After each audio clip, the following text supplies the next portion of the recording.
Have you ever felt like you were stuck in a valley, a season of life so dark and difficult it seemed like it would never end? You're not alone. The truth is, we all face valleys. But here's the good news. You won't stay there forever. There's a way out.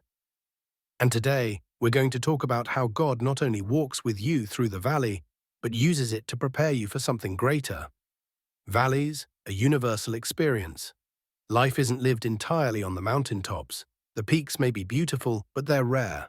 Most of us spend our time in the valleys, those tough, stretching seasons where we face challenges like financial struggles, health issues, or broken relationships.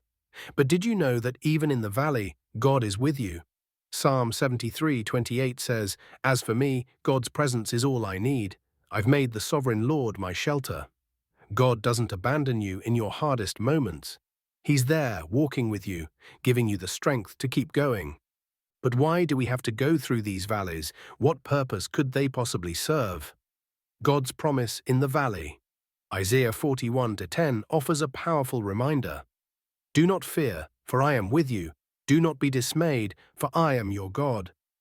I will strengthen you and help you. I will uphold you with my righteous right hand." God's presence in the valley isn't just a comfort, it's the key to overcoming fear. When we truly understand that the Creator of the universe is with us, we can face any challenge without giving way to panic or anxiety. The valley might seem endless, but God promises to bring us through. And here's the twist. The valley isn't just a place of struggle, it's a place of transformation. God is not just the God of the mountaintop. We often think of God as present in the highs of life, those moments of victory, joy, and clarity. But He's also the God of the valley. And in many ways, the valleys are more important than the peaks. Why? Because it's in the valley that God does His deepest work in us. Think about it. On the mountaintop, the view is great, but nothing grows there. The valleys, on the other hand, are where the soil is rich and growth happens. God uses these moments to stretch us, refine us, and prepare us for what's ahead. The valley's hidden blessings. There's no fruit on the mountaintop. It's only in the valley that we bear fruit. These seasons of difficulty force us to rely on God in ways we never would otherwise. They teach us resilience and build our faith. And while it might feel like the valley is holding us back, it's actually setting us up for something greater. Here's the incredible part. The valley isn't your final destination, it's a gateway to something better.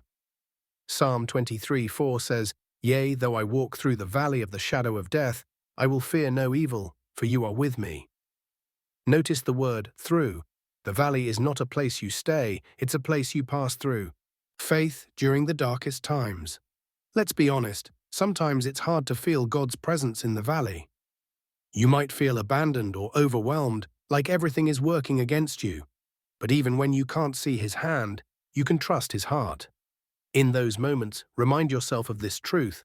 I will see the goodness of the Lord in the land of the living. Psalm 27:13. God is working in your life, even if you can't sense it right now. The valley is not the end of your story. The promise of hope. Valleys are temporary. They have a beginning and an end. And while you're walking through them, God is using the experience to prepare you for a greater future. Romans 8:28 reminds us, "And we know that in all things God works for the good of those who love Him, who have been called according to His purpose." So instead of seeing the valley as a setback, start seeing it as a setup. It's leading you to a new level of blessing, healing, and purpose. The struggles you're facing now are creating the strength you'll need for the next season of your life. Empowerment and hope. Whatever valley you're walking through today, remember this. It's not permanent. God is with you, guiding you, and working all things for your good.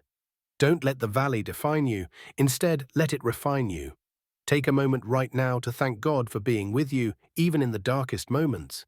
And as you move forward, keep your eyes on Him. The valley may be deep, but the mountaintop ahead is worth the journey. If this message encouraged you, don't forget to subscribe for more uplifting content. And share your story in the comments. We'd love to hear how you're finding hope in the valley.